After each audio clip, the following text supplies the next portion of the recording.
Assalamualaikum warahmatullahi wabarakatuh.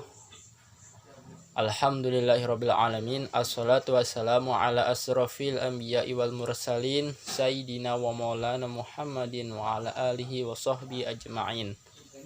Amma ba'du.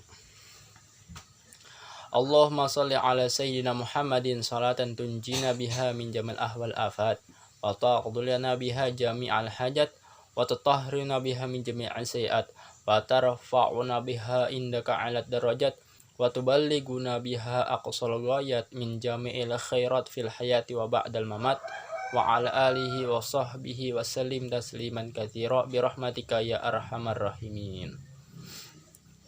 Segala puji bagi Allah Subhanahu wa taala yang telah melimpahkan rahmatnya, kasih sayangnya dan rezekinya kepada kita semua.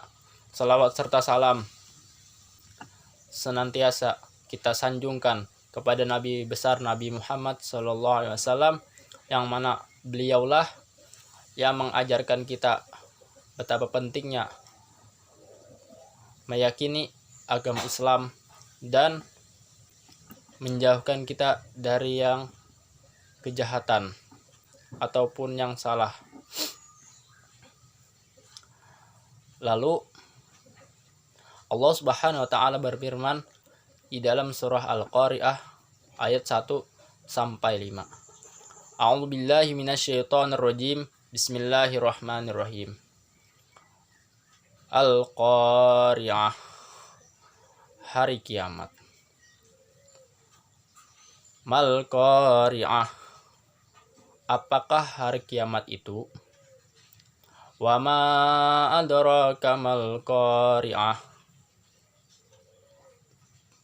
tahukah kamu apa hari kiamat itu? Nah, di sini Allah Subhanahu wa taala mengingatkan kita 3 kali tentang hari kiamat. Berarti menandakan bahwasanya betapa pentingnya kita mengingat bahwasanya hari kiamat sudah dekat. Oleh sebab itu kita sibukkan diri kita supaya menjalankan perintah Allah Subhanahu wa taala sebaik-baiknya dan menjauhi larangan Allah Subhanahu wa taala dengan sejauh-jauhnya. Ayat selanjutnya, yauma yakunun nasu kal farashil mabsus, pada hari itu manusia seperti laron yang berterbangan. Wa takunul jibalu kal ihnil manfush, dan gunung-gunung seperti bulu yang berhamburan. Hadis yang diriwayatkan oleh Imam Bukhari bahwa Rasulullah SAW bersabda, la taqumus sa'ah hatta kadzabun qaribun min salasin kulluhum yas'amu annahu Rasulullah. Kiamat tidak akan terjadi hingga muncul para pendusta. Jumlah mereka kurang lebih 30 orang dan seluruhnya mendakwahkan diri bahwa mereka adalah Rasulullah atau utusan Allah. Di hadis lain, riwayat Imam Ahmad, Rasulullah SAW bersabda, wallahi la taqumus sa'ah hatta yakhruja salasuna kadzaban akhiruhum al-a'waru dajjal. Demi Allah, kiamat tidak akan terjadi hingga muncul 30 orang pendusta yang diakhiri oleh pendusta bermata satu, yaitu Dajjal. Di antara yang pernah mengakui sebagai nabi palsu yaitu pertama, Al-Aswad Al-Ansi. Al-Aswad Al-Ansi ini adalah orang yang mengakui sebagai nabi di Yaman. Pada akhir kehidupan Nabi SAW, ia murtad dari agama Islam dan mengakui mendapat nubuah atau kenabian. Ia juga menjadi orang pertama kali yang murtad pada zaman Rasulullah.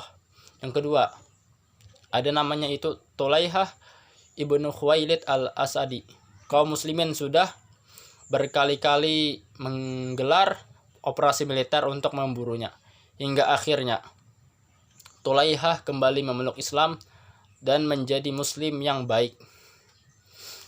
Disebutkan dalam kitab Fathul Bari karyanya Ibnu Hajar al-Asqalani, tobatnya Tulaihah ini terjadi pada zaman kekhalifahan Umar bin Khattab radhiyallahu an. Yang ketiga, ada namanya itu Musailamah al-Kadzab. Musailamah al-Kadzab seorang pendusta yang mengaku dirinya dapat wahyu. Hal ini membuat Khalifah Abu Bakar As-Siddiq menggelar operasi militer di bawah pimpinan Khalid bin Walid, Ikrimah bin Abi Jahal, Syarahbil ibnu Hasanah untuk menumpasnya. Pertempuran tersebut berlangsung dengan dahsyat, yang mana Musailamah membawa 40.000 pasukan. Alhasil berhasillah kaum muslimin atas pertempuran tersebut, yang mana Musailamah al-Kadzab terbunuh di tangan Wasy bin Harf radhiyallahu an. Selanjutnya ada Sajah binti Haris Taglabiyah, yaitu wanita Arab Kristen yang masuk Islam lalu murtad, yakni nabi palsu kalangan wanita yang mengaku menjadi nabi setelah Rasulullah tiada, alias ketika Rasulullah SAW kembali ke hadirat Allah Ta'ala. Sajah memiliki banyak pengikut yang berasal dari sukunya sendiri dan kabilah-kabilah sekitarnya. Bersama pasukannya ia memperluas wilayah kekuasaan hingga tiba di Al-Yamamah dan bertemu dengan Musailamah al-Kadzab. Usai pertemuannya, ia pun mengaku klaim kenabian Musailamah al-Kadzab dan menikah dengannya. Setelah Musailamah terbunuh, Sajah kembali bersama sukunya Bani Taglab dan kembali memeluk Islam. Nah, itu nabi-nabi palsu yang ada di zaman Rasulullah hingga para sahabat Khulafaur Rasyidin. Bukan saja itu, di India pun pernah ada juga mengaku sebagai nabi, yaitu Mirza Ghulam Ahmad.